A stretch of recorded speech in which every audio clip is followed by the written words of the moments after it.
All right, Jen, so to start things off, I want to share with you some photos from the 1960s, 1970s, 1980s, 1990s, 2000s, 2010s. Yeah, good looking guys, right? But did you notice how you can actually date those photos based off the clothing? Now compare that with these photos right here. Yes, I know if you're a detective, maybe the background you're able to pick up, or you know who these people are, or maybe it's the hairstyles. You're able to get close on the date. But for most intents and purposes, these guys look like they could walk out of these photos and they would be perfectly dressed in 2023. And that right there, gentlemen, is the difference between trendy clothing and timeless clothing. Now at this point, you may be asking, well, why does this matter to me? Well, gents, I'm here to tell you that if you know the difference, first up, it is gonna save you a lot of money when you're out there building your wardrobe. Next up, you're gonna look more attractive as you choose clothing that complements your strengths. I also wanna point out that if you understand the difference between trends and timeless style, it's gonna enable you to dabble into fashion, even if you don't think of yourself as a stylish guy. And at the end of the day, this information is gonna help you dress with more confidence and get more compliments, both from the ladies and other guys.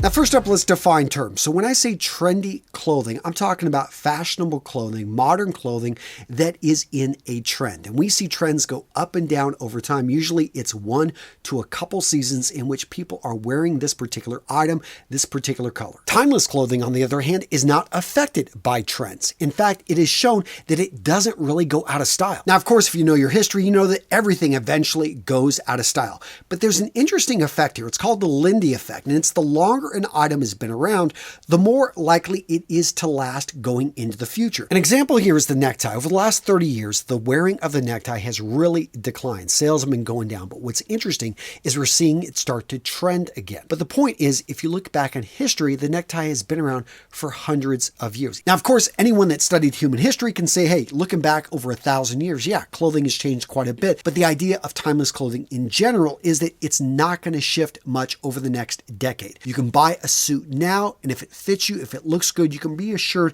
that in 10 years, this suit will still be able to be something you can wear. Now, a lot of guys, when they think timeless, they're thinking boring, they're thinking not really innovative. Guys, nothing could be further from the truth. And to illustrate that, I want to bring in today's sponsor, Collars & Co. Now, Collars & Co. took a timeless item, the men's dress shirt, and they identified all the problems. Dress shirts can be hot, they can be uncomfortable, they can be sweaty, they can be a pain in the butt to layer with other pieces of clothing. Now, Collars & Co. came in and said, hey, we can improve this. Let's take the design of a polo shirt, except make that front placket strong so it supports a strong collar as well, so that we've got an item that we can layer and will look good at the same time is incredibly comfortable. And gentlemen, that's exactly what they did. At Collars & Co., you get the look of a dress shirt without having to wear one. And the comfort is all about the fabric. It has a 4-way stretch. It's going to wick moisture away from the body. And guys, it drapes really nice. So if you're traveling, what I love about these, you can pull them right out of the suitcase and they look good. And let's talk options. Guys, when you go over to their website, look at all the different collar options. They've got the English spread collar, the semi-spread collar, the Oxford button-down collar,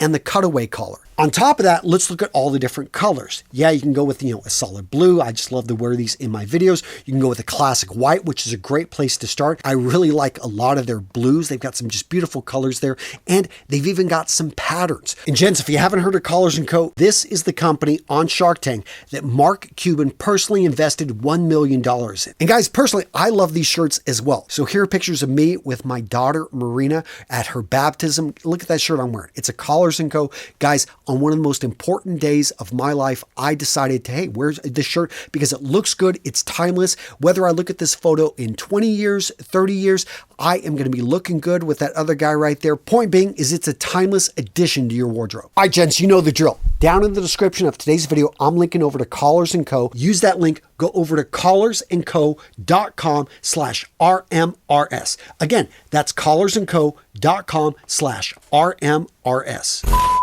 All right, Jen, so now at this point, let's get into guidelines. These are going to help protect you from making stupid mistakes when you're out there trying to bring trends into your wardrobe. First up, understand, where do they come from?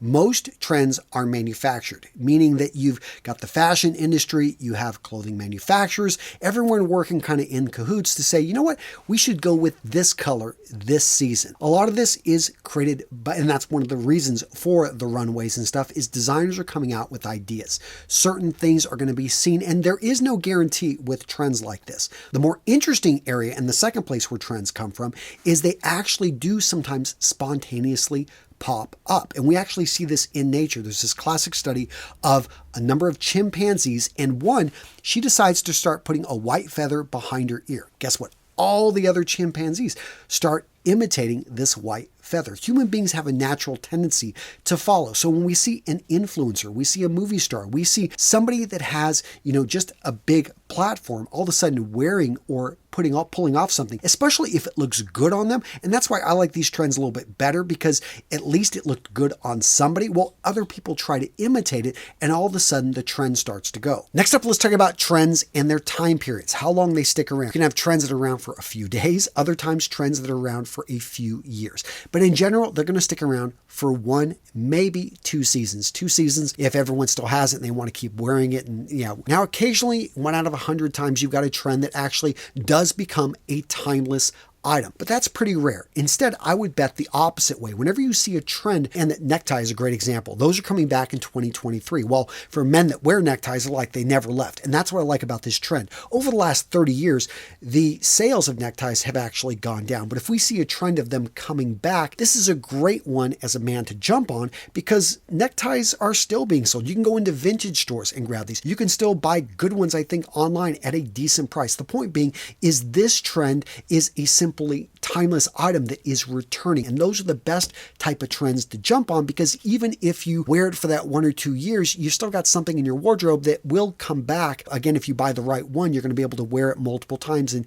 to hell with the trend. Now, gents, if you're enjoying today's video, do me a favor and smash the like button. By smashing this like button, you send a message to the mighty gods at YouTube that, hey, this video is worth watching. They share it with more men, and I appreciate it, guys. So yeah, click that like button. It's appreciated. Next up, let's talk about money and trends. So dollar for dollar, if I were to compare timeless items with trendy items, you are going to pay more for the trendy item and you're going to get less in terms of quality and build. And this is just because most trends, they're basically trying to get it from idea to the market very quickly. And they're also wanting to sell it at full retail versus timeless items. If you look around, you can get these on sale. Manufacturing companies have had years, if not decades, to actually put great ones out there. So you can pick these things up at thrift stores if you're really tight on money, or if you've got a little bit more money to spend, you can spend and get great quality and know, hey, when it comes to a suit, when it comes to a leather jacket, spending more money there on that timeless item is well worth it, because this is something that you'll have for the next 2 decades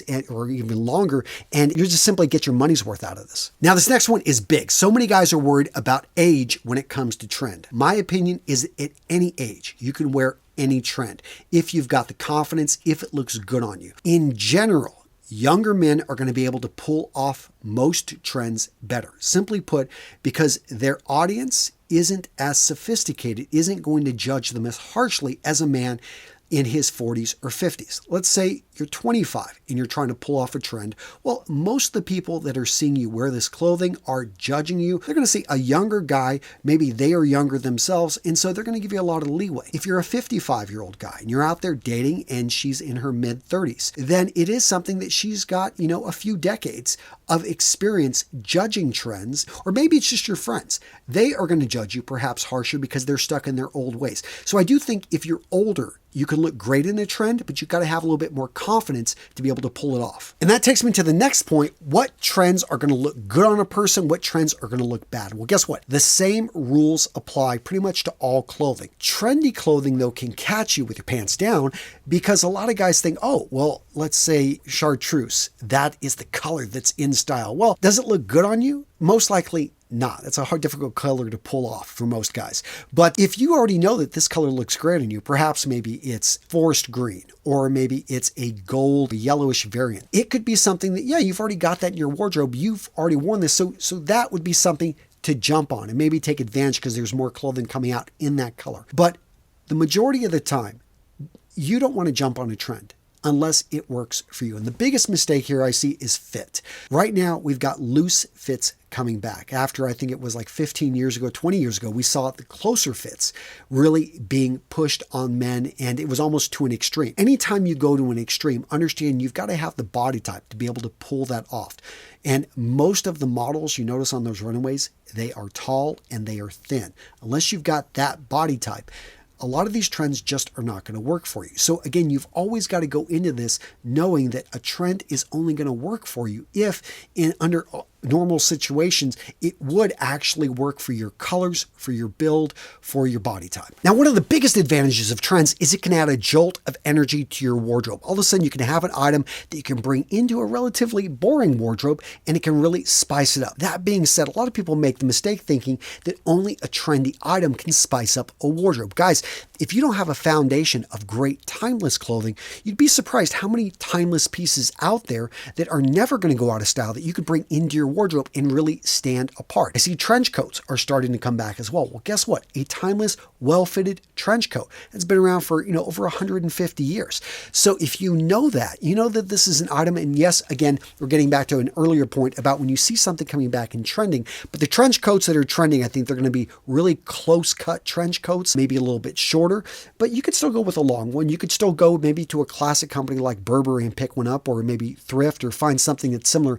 Point being is most men aren't rocking the trench coat, and you can easily stand out from the crowd if you were to bring one into your wardrobe. Maybe go with the classic gabardine, in a light, tan, or you maybe go with the dark blue. Find what works for you, but yeah, understand that timeless does not equal boring, and trending is not always your friend when it comes to adding a bit of spice. And now let's talk about spending money. So unless you are a hype beast and you're getting paid for this, or you've got unlimited funds, I'm going to recommend for most men, in most situations, the majority of your clothing budget should be spent on timeless pieces, not trendy pieces. Now, let me be clear. I'm not against you going out there and spending money and picking up trendy pieces. I think they're fun, but that's, they're more of an injection of energy and color than they are as your base foundation. And your base foundation, that's going to be the items. They're going to be in those very neutral palettes. They're not going to grab a whole lot of attention. They are basically the foundation of everything else. While you can just add that little bit of trend, that little bit of spice, and you'll be able to even see it, and people will be able to pick it up better. All right, Jen, so now let's move over to your budget. If you're building a wardrobe, what percentage of your money should go to trendy versus timeless pieces? I'm going to break this out by age. And again, understand, it's very general. It is my conservative opinion, but I know a lot of you guys want this, so yeah, let's go ahead and get into it. So first up, if you're a teenager, I'm going to say 3-to-1, meaning about 30% of your clothing, of your spend, should be trendy pieces. And a lot of this has to do with you're probably not spending a whole lot of money. If you are, you've got a job, then great. I would actually probably go a little bit less with the trendy pieces, but this is a time to experiment. This is a time to have fun. A lot of your pieces, maybe your parents are picking up, or you already have those foundational pieces. But I do think that this is a time period where it's cool to actually spend a little bit of money, have a little bit of fun with something that gives you maybe a little bit of status. It's something that is fun to wear. I get it. You're around a lot of your peers. Status is very important to a lot of people. And I don't think that it's something that's unnatural and something you can have fun with. I highly recommend, though, that if you're on a tight budget, to look at thrift stores. Such an easy way to bring in items that are relatively low cost, or maybe raid your father's closet, your grandfather's closet, your uncle's closet.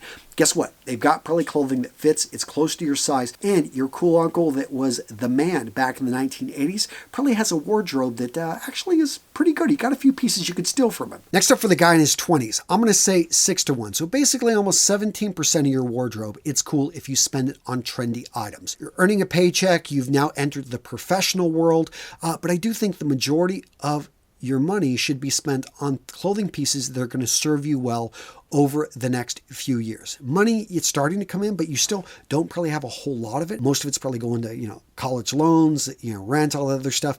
That being said, you've got to dress for your job. You've got to dress for the position, maybe for where you want to go. So I do think you're going to, all of a sudden, you're really going to cut back on that trendy spending, but still, have fun, because you're going out with your friends, because you're going out, you're meeting people, and especially if you're into it. Again, you could use the same tips I talked about, asking family, going to thrift stores to be able to save on this. And I do like how those are oftentimes independent of the trends. You can bring in some really nice vintage pieces. Yeah, 17%. Some of you guys may think that's high. I don't know. Let me know down in the comments, agree or disagree on what I'm talking about here. I'd love to hear from you. Next up, the guy in his 30s, and I'm going to say 10 to 1. Yes, only 10% of your budget spend on trendy items. Why? Because you're building up your professional wardrobe. This is the time when you're really going after it. I get it. If you're going out, if you're a fashionista, then yeah, maybe spend a little bit more. But I think that for the majority of men, you've really got it set. You know which direction you're going. This is the time that you're really working on your career. For a lot of guys, you're out there maybe traveling the world. You're out there, you are focused on other things besides clothing. That being said, clothing is incredibly important because it is how people judge you. So have a little bit of fun with trends. You like, what was going on with those longer shirts. You're still taking care of your body. Wear clothing that's maybe a little bit closer, or maybe you want to go for these loose jeans that everyone's talking about. Guys, have fun, but at the same time, yeah, keep that budget relatively small for trends. Next up, the man in his 40s. I've now gone down to 12 to 1. So less than 10, we're talking 8% of your, budget. Are you having fun with trends? And even that may be high for some of you guys. When it comes down to it, these are the years of your height of your earning power. This is when you're really putting in the long hours, you're putting in the time, and you're getting your work wardrobe. Now, you may be in the fashion industry. You may be in a creative industry. In that case, again, spend more, have fun. And again, you disagree with me on these percentages, let me know in the comments below. But I do think at this point, you're doubling down on what's working for you.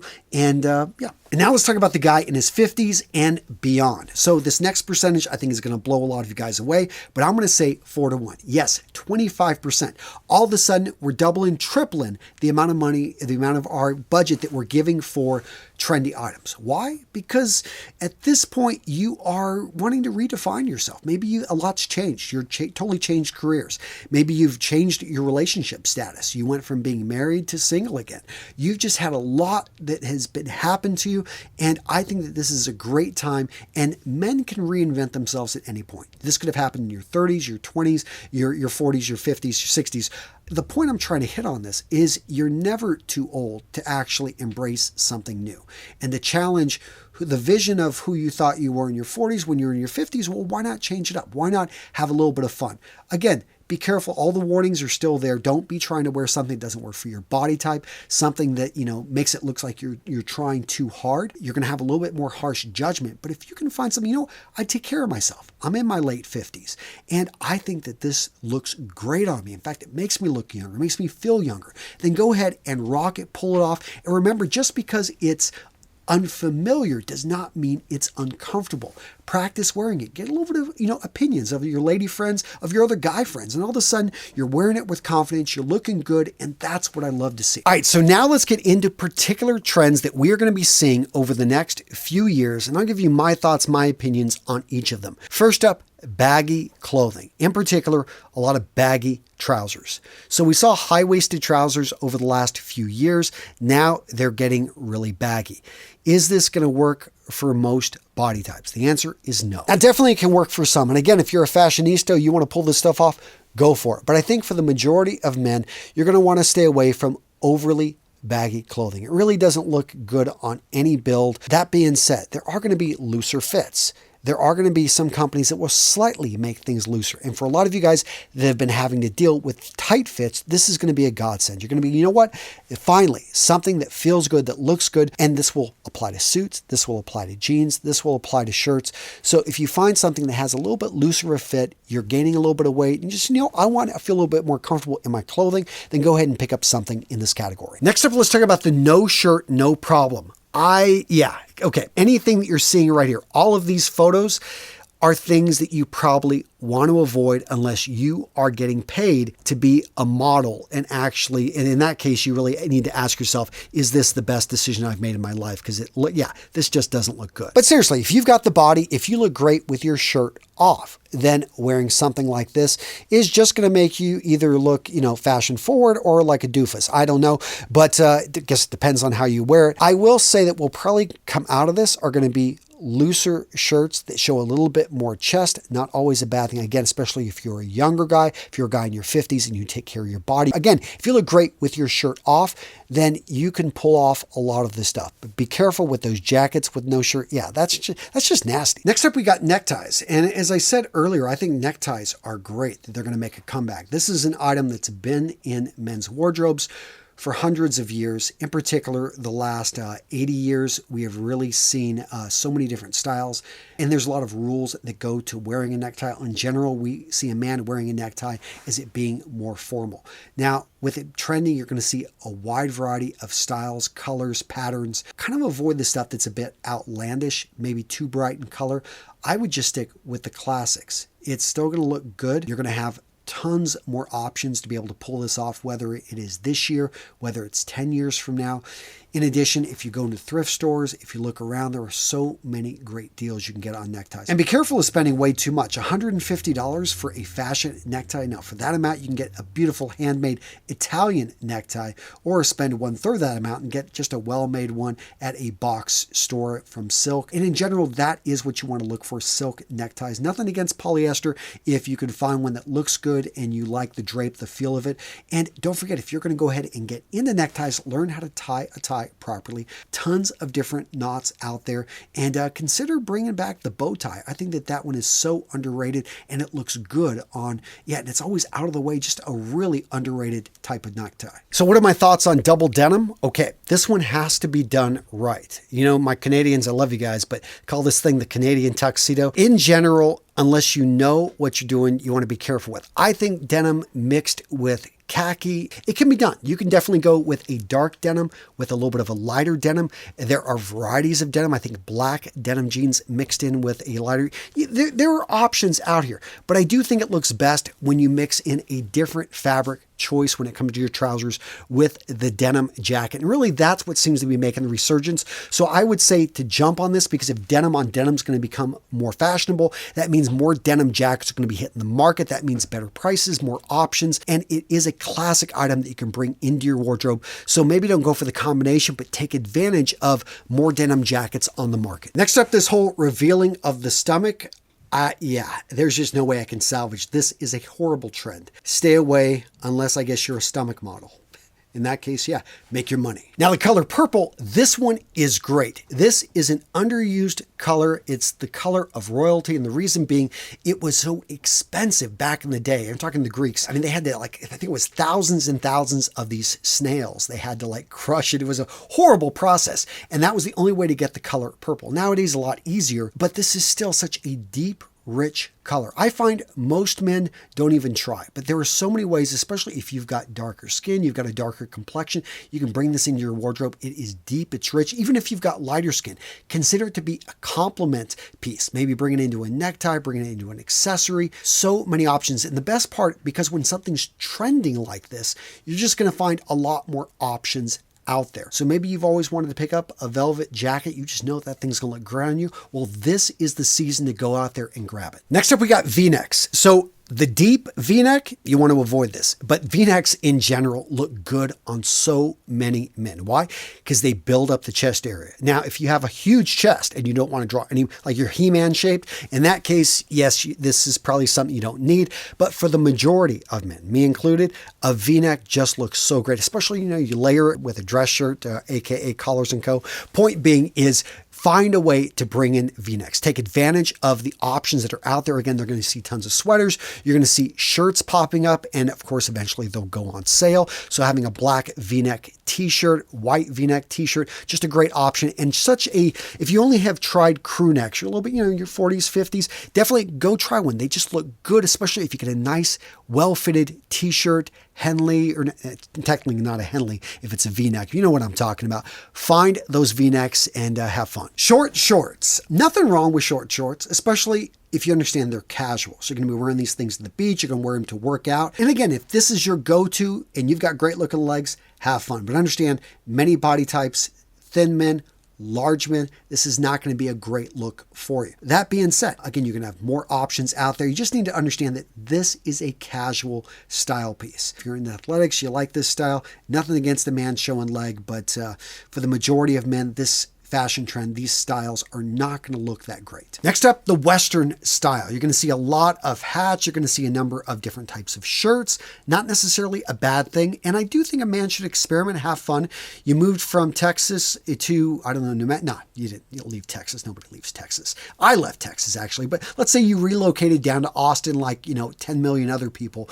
You want to bring in a bit of style. Nothing wrong with now jumping on this trend, having fun. Point being is, this is I love Western wear, but be careful. And I would recommend, instead of picking up the trendy stuff, just go to a classic Western wear store, because you're going to get much better deals. And again, this is an item that's been in menswear for, over 150 years. So you can find some great deals. You don't have to just buy the trendy stuff that, again, dollar for dollar isn't worth it. No, I'd go for and buy just higher quality stuff that you're going to find at classic, Western stores. All right, Jen, so what video to watch next? Well, how about how to rebuild your casual wardrobe as an adult man? Guys, if you want to rebuild your casual wardrobe, I've got you covered in this video right here. I go into a lot of details about each item you want to add to your wardrobe. So if you enjoyed today's video, you are going to absolutely love this one. Boom, right there. Go check it out.